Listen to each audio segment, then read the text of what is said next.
A Fernanda pediu dica. Vamos entrar em alimentação de novo? Vamos. Antes você tinha conversado com a gente a questão de umas dicas de alimentação que fazem parte da sua rotina. Sim. Fala de novo, porque tem muita gente que pode se beneficiar com essa assim, dica. Por exemplo, eu faço há muito tempo, assim, antes de começar a falar do jejum intermitente. Eu faço há muitos anos. E, para mim, por exemplo, assim, o café da manhã, né? Eu geralmente não tomo, é muito difícil, porque eu não tenho fome de manhã. Então, para mim, o processo do jejum intermitente é muito mais fácil, né? Sim. Porque você já passa...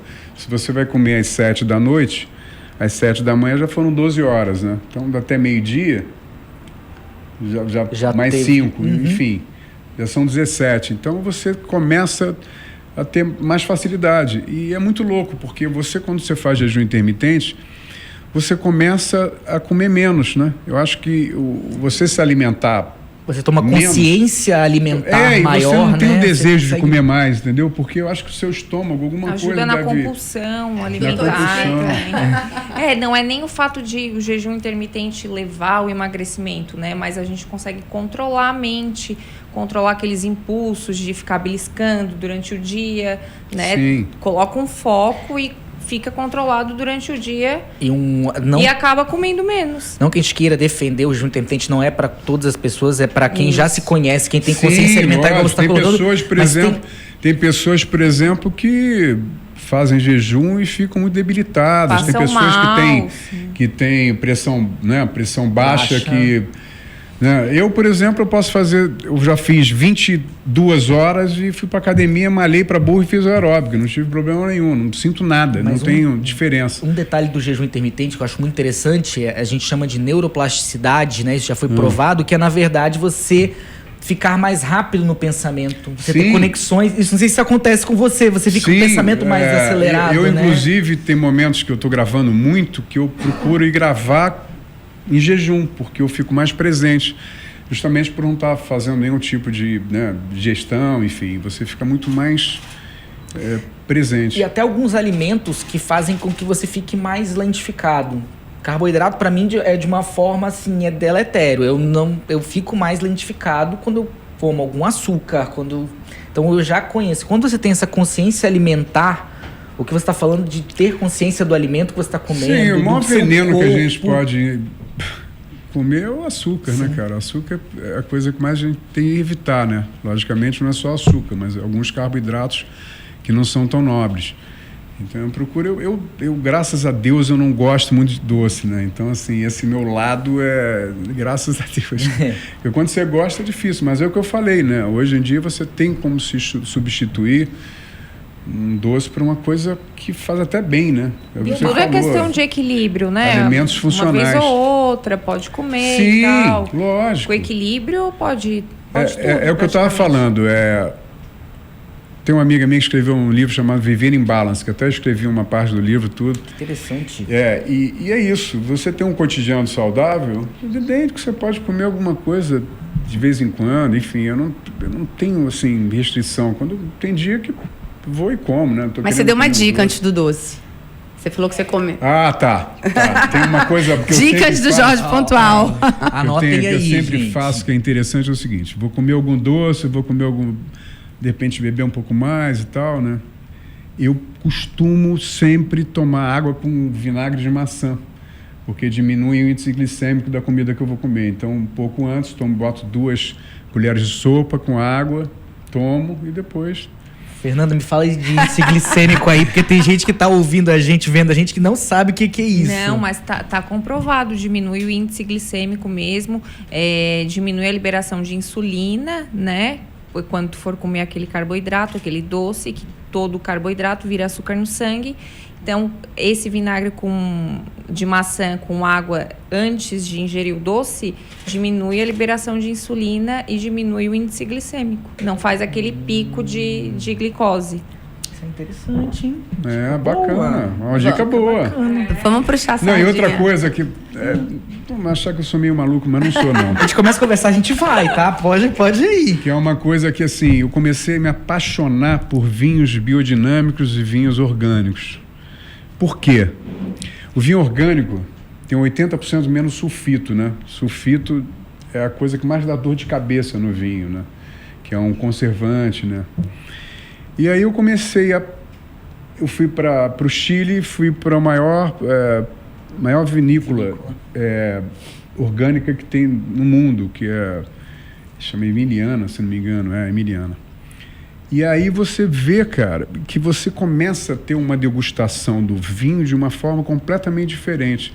Um vinho normal, logicamente, um vinho maravilhoso que você compra, mas é um vinho normal, você quando toma ele, por mais que ele seja ótimo, você vai ver que é completamente diferente de um vinho orgânico.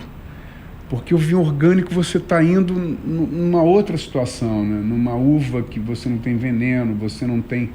Então, assim, você tem uma degustação desse vinho totalmente diferente. E aí, quando você começa a ter, realmente, conhecer essa degustação diferenciada... Esse sabor diferenciado, realmente... Você não quer nem mais tomar os vinhos tradicionais.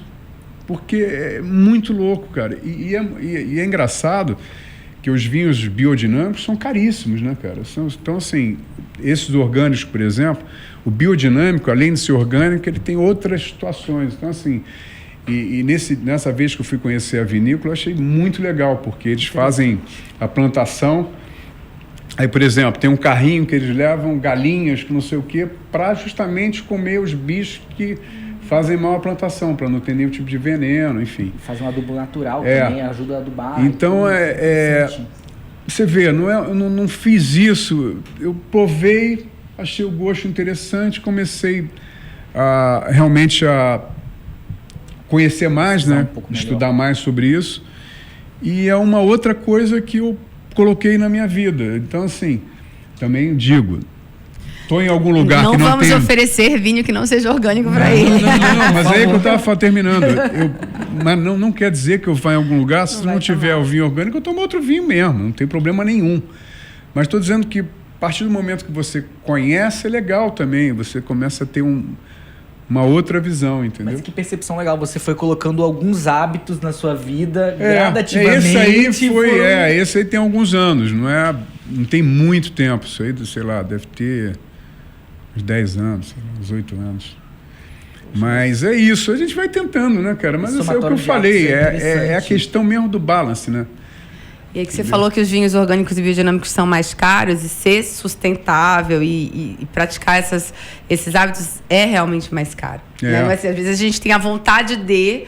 Eu sei porque eu instituí na minha clínica um propósito da gente ter uma clínica com padrões de sustentabilidade, mas quando você vai comprar, tipo, cotonete sem selo de plástico, outro, é tudo muito mais caro. Tudo muito mais caro. Então, os produtos que tem o selo, e tudo bem, é mais caro entre aspas, porque é um preço a longo prazo que vai ser mais barato pra gente. Só que você botar na ponta do lápis no dia a dia, ser sustentável nem sempre é tão viável para um modelo de negócio e para hábitos de casa também. Sim. Então, isso tem que ter um jeito de mudar para ser mais fácil. É isso aí. Né? Mas, por exemplo, eu vou comprar... Costumo comer só orgânico, mas assim, vou comprar, de repente, uma fruta que eu quero que não seja orgânico. Aí eu pego a fruta, deixo de molho no bicarbonato de sódio durante... E é uma loucura. Você deixa uma maçã normal no bicarbonato de sódio com água, deixa 2 horas, a água fica completamente diferente, suja. Uhum. E aí você vai vendo, mas assim... Cara, mas independente disso, as pessoas tinham que conhecer melhor a alimentação, porque mesmo as pessoas que não têm condições de comer orgânico, é muito melhor elas comerem, porque assim, os vegetais, as verduras vegetais, tudo você tem... são coisas mais baratas do que o resto. Mas é o que você falou mais cedo, está mais fácil, né, do que antigamente. A internet tem o lado bom e ruim, a próxima pergunta tem a ver com isso. Como que você tem 30 anos de profissão, como que você se adaptou com esse boom de rede social, porque todo mundo está ali presente, né? E todo mundo pode falar tudo. Todo mundo pode falar tudo e construir uma internet do bem, influenciar pessoas com coisas boas, não é tão simples, né? Tem muita gente que só sai jogando coisa ali. Como é que foi isso para você? Com certeza isso foi uma transição, né? Entrar ali para esse mundo de rede social e a responsabilidade que você tem com a sua voz para o público que te segue. Você sabe que foi engraçado, porque eu sempre postei coisas de alimentação, de como eu comia, enfim. Só que de um tempo para cá, eu tenho postado mais ainda, falando da água do limão, enfim, da água com limão que eu tomo, enfim. E comecei um propósito há pouco tempo, você pode ver, que realmente vai nesse sentido, porque é uma paixão tão grande que eu tenho nessa coisa de comer bem, de fazer exercício, tudo, que eu falei, cara, eu vou dividir o meu Instagram em duas coisas, na minha profissão e na questão nesse propósito, porque são duas paixões que eu tenho. Eu não sei nem dizer para você qual é a maior. Eu sempre gostei disso. Então, eu estou pensando em, a partir de um tempo para cá, eu tenho feito muito e vou fazer cada vez mais. Isso é muito importante. Não é porque ele está aqui sábado, né, dividindo isso aqui no programa que tem a ver com saúde, né? Não, eu fiquei super feliz quando me convidaram, enfim. E é isso, estar aqui com vocês é sempre prazeroso, né, falar sobre esse assunto.